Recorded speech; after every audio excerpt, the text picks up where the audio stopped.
Hey guys, this is going to be a video on how you can mod the AoShi 6x6 into a Cho6, which is the way that I set up and mod the cubes. For this, we're going to be mainly adding core magnets, and then also doing some various other mods that will help with other performance aspects and setup. In order to do it, you're going to want the core magnets themselves, some lube, a screwdriver, and some cutting pliers, or maybe some sandpaper or nail clippers, anything like that that you could just use to remove a little bit of material. As for where you could get the ball core parts for this cube, you have a couple of options. If you have access to a 3D printer, I would recommend printing it yourself. I'll leave links to the files I use in the description, and they work with 3 by 1.5 millimeter magnets. I personally use the ones from PyCube Shop, but any of those size should work for these files. If you don't have access to a 3D printer, then you could buy them in a couple of ways. PyCube Shop sells their own kit on their website. I personally don't like them that much because the strength is really weak, but if you pick up a set of their 3 by 1 millimeter magnets, you can add those on the corners to increase the strength and make it a lot more similar to these. If you live in the US, you could also buy them from me, as I sell a lot of modding parts to people who are interested in modding their cubes. Also, if you just want to buy the cube fully modded, feel free to let me know. I'll leave some contact methods in the description as to where you could buy them from. So the first thing you want to do is take the cube apart. You can technically just remove the edges and take it apart that way, but since we need to remove the screws to add the ball core anyway, it's easiest to just unscrew one side. So after disassembling everything, you're pretty much going to want to sort everything into 3 different types of pieces. You want to sort out the middle edge pieces, the corners, and the core. Everything else you could just set aside for later. The first thing we're going to be doing is adding the corner magnets to the corners. To do this, you just need the magnets themselves, the corners, and some super glue. Note that if you're going to set these up yourself, the corners actually have 2 magnets stacked on top of each other to allow them to be a little closer together, making it stronger. In order to do this, all you want to do is add a little dot of glue to each part of the corner piece, all 3 points, and then just add a magnet and just hold it in place for a couple of seconds until it sticks. After doing this, you just want to repeat for all 8 corner pieces.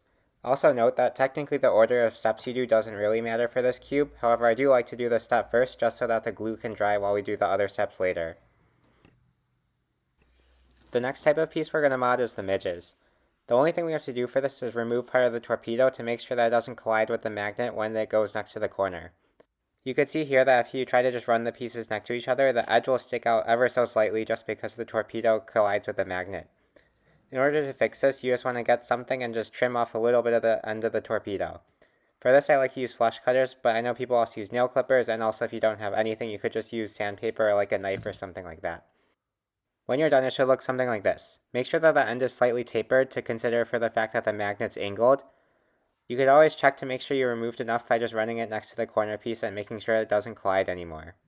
Ideally, you don't want to remove too much, because if you remove too much, it'll actually make the cube less stable because the corners will be able to move in place easier. And of course, if you need to, you could always just remove more, so always just remove less if you're unsure of how much to remove.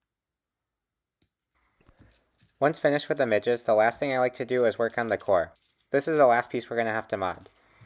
First, start by removing the opposite center so that you're able to install the ball core.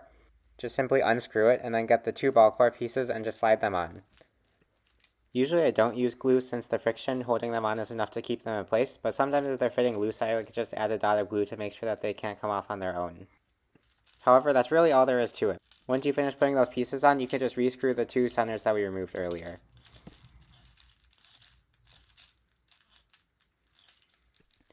Next, I like to lube the core. On an even cube, this pretty much just means lubing the rings that hold the centers in place. To do this, I like to use some heavier silicone lube. This is just Cho6 30K, but pretty much any silicone lube that's relatively high viscosity will work just fine.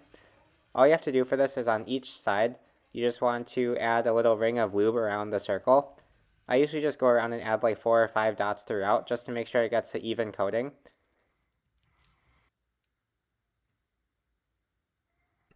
Along with helping the performance and longevity of the cube, another nice thing is that it also keeps these in place while we assemble the cube.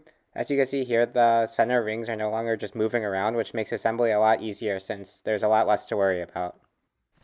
After we finish lubing the rings, this is the best time to find even tensions. When the cube's disassembled, you could easily just pull apart opposite centers and see how far they could be pulled apart from the core. You simply want to just go around on each side and make sure that they're even on all 6. I will say that on the AoShi, the stock tensions are usually pretty accurate, so you usually don't have to adjust the sides that you haven't changed much.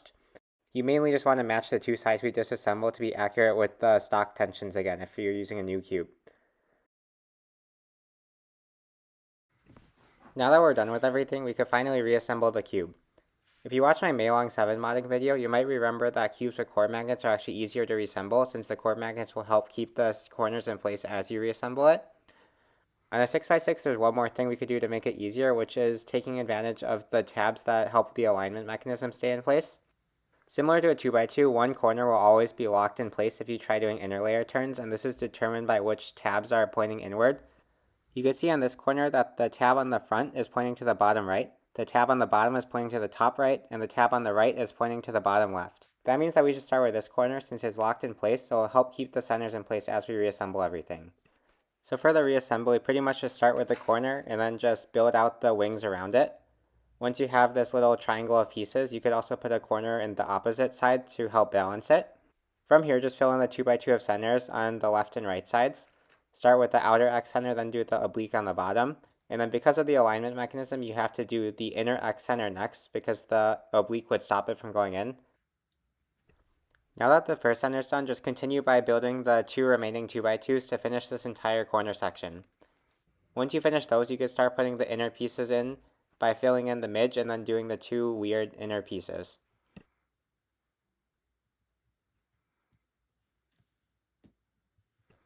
Once you have this 3x3 done, you're pretty much done with the hardest part. From here, you could kind of just build out the wings and corners and then just finish filling in all the centers and internals.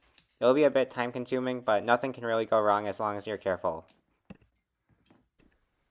Once you get to the last side, similarly, you should also start by building the pieces around the little tab that locks everything in place. You can't really see it here, but it's on the bottom left corner, so you can see that I'm filling in the pieces around there. And then I start by filling in the centers in that area. This also just helps with reassembly because it could be annoying if you get to the last side and you need to move the pieces in order to account for that tab. The easiest way to make sure the cube will be solvable after you reassemble it is just making sure that the corners are oriented. To do this, just make sure that all the white and yellow corners point in opposite directions and the cube will be solvable no matter what. Once the cube's fully reassembled, you can find tensions that you like. Since we got equal tensions while the cube wasn't assembled, now all you have to do if you want to change the tensions is make sure you adjust each side by the same amount. As a rule of thumb, I like to make it so that if you pull apart on the middle layers, that they pull apart about this much. It's not that precise, however, this is a general baseline that I like to start with. Everybody has different tensions that they prefer for big cubes, but this tends to be a good one that minimizes popping while also keeping the cube fast. For the setup, I find that angstrom's the best. It really helps keep the cube stable and solid when you turn, so I like it a lot more than any other setup that I've tried. If you're interested in how to do the angstrom setup, check out my video on how I lube big cubes with angstrom loops, as that'll be a lot more detailed. So if you made it to this point in the video, congratulations on fully modding your AoShi. If you're unsure of if you should do this, I think it's definitely worth doing if you're considering taking 6x6 seriously. Everybody who's tried this cube has really liked it and said it's one of the best 6x6s they've used, and people who have used this cube find it very hard to go back to regular 6x6s after using it. Doing the mod for this cube is not too difficult, it just requires a bit of patience and making sure that all the steps are done thoroughly. Again, I'll leave links in the description to all the parts you need and files you might need to print it, and if you're interested in buying the parts from me or just buying a cube set up by me, then let me know, I'll leave contact information for that as well. But anyway, thank you for watching this video, I hope it was helpful. If it was, then please leave a like or subscribe for more videos like this, and I hope you enjoy watching the rest of this really bad solve that I did through the camera.